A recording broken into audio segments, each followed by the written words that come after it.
Theme of today's presentation is actually TRIZ, T-R-I-Z. But what does it stand for? It stands for, anybody knows what it stands for? Okay, TRIZ is actually Theory of Inventive Problem Solving. Now I know TRIZ does not match exactly with TIPS, but that's what it is in Russian. So what happened is in 1948, a guy wrote a letter to Stalin. It was supposed to be addressed Comrade Stalin, but what happened was it got addressed as, the Prime Minister of the Soviet Socialist Republic. And Stalin was so pissed off at that letter. And in a socialist state, you're not supposed to actually send out an email, you're not supposed to send out any messages to the state. You're supposed to be against, anything against the state is considered as a crime. And he was actually, jailed for that for 25 years. The man was pushed. His name is Genrik Altshuller. Now, Genrik Altshuller is also known as the father of TRIZ. Now, this man was known to be a very eccentric man. He was an inventor at the age of 12. He got his first patent at the age of 12, and at the age of 14, he devised a boat which could actually, run on carbide. And remember, this was in 1940 somewhere. In 1946, he devised a mechanism by which one could escape out of a submarine without any external equipment required, and for that he got a place in the military. Now, once he was pushed into the prison, he developed many tactics to escape out of the prison. And okay, for those of you who want to know what is TRIZ, there it is. Theoria, Rechnia, Zio, Britas, whatever it is. It takes 20 seconds, so I lose a slide there.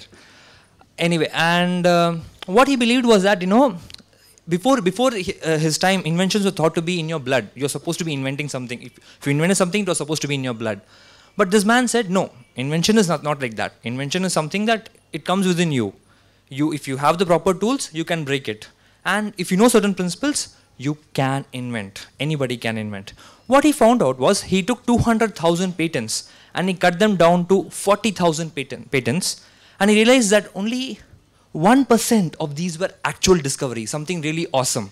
Remaining all were just, modifications of paradigms. What I mean by paradigms here is, you take something from another field, another department. Maybe if you're in engineering, you take something from marketing, and you put that principle out here in engineering. That's how it worked. And what he discovered out of that was that there were different levels of innovation. This is what it all is about. 1% discovery, only 32% solutions were already available to you. 45% of them were actually improvement over the existing mechanism. Okay. This is awkward. No, I understand this timer, but...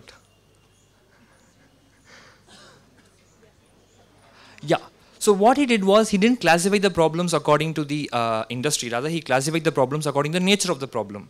And he found that the same problem had been solved again and again by different people, and if I had the access to that knowledge base, I could actually solve the problem in my industry. And that was born the contradictions matrix. Okay, it might sound a bit technical, but it's not. It's very simple. There's a matrix of 39 by 39 features. All you got to do is, you got this worsening feature and improving feature.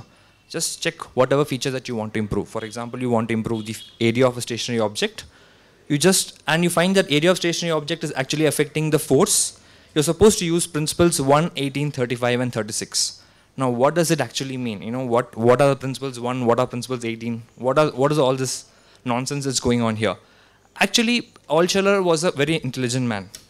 He found out that there were actually 40 different principles. You could actually use 40 different principles.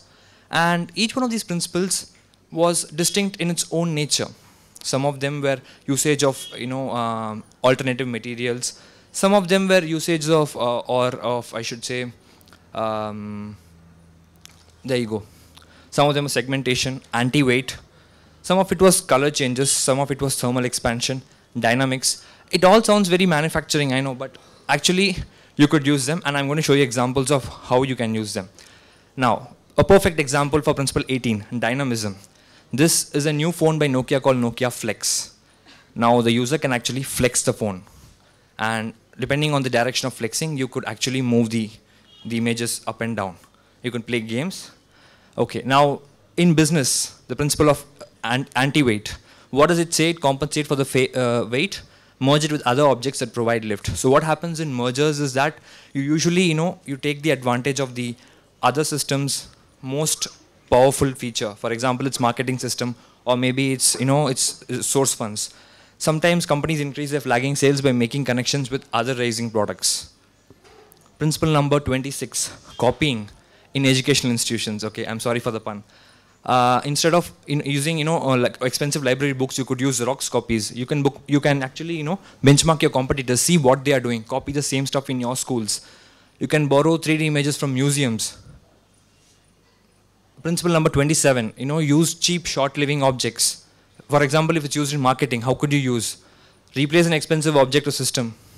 Sampling. Don't take an entire census. Don't waste your time taking 100,000 people census when you could make do with a 50 people sample survey. You can use temporary staff. Another example of anti-weight in construction, just a proposed example, that builders of ancient Egypt used actually kites to transport. They use the principle of the air to lift the objects rather than moving them physically across the desert terrain. Principle number 5, in the software industry, consolidation. What do you do there? Multitasking operations is a perfect example of what you do in the software. Similarly, some file sharing applications, let's see, requested file is available at a remote PC. This is a typical example of BitTorrent, how it works. So again, principle number 9, counteraction. Remember these carpenters have this huge inch tape, which once they take it off, it just rolls back. It works on the principle of counteraction, principle number 9. Then again, reverse osmosis, what we study in 8th and 9th standards, the scientific process of reverse osmosis. Then there's cell service, how you automated taps, principle number 25. That one went fast, okay. The basic principle of TRIZ is that you do not actually have, the TRIZ by itself is not a solution. TRIZ is only an enabler. TRIZ is only a starting point for you to discover that, you can give a physical framework to something creative. It is possible to invent by having principles in place. It is possible to be innovative by having certain structured formula by which you can work out. It might sound a bit cranky, but yes, it works. Okay. And for further topics, there's something called ARIS, which is the algorithm of inventive problem solving. It's actually the most detailed 85-point, step-by-step procedure to take you through innovation. You can actually have answers to any question you want, and that includes, if you're really interested, you can actually find an answer to world peace there. Okay, and the Japanese have jumped in a lot into that. They've invented their own unified theory of inventive solving and all that. That's it.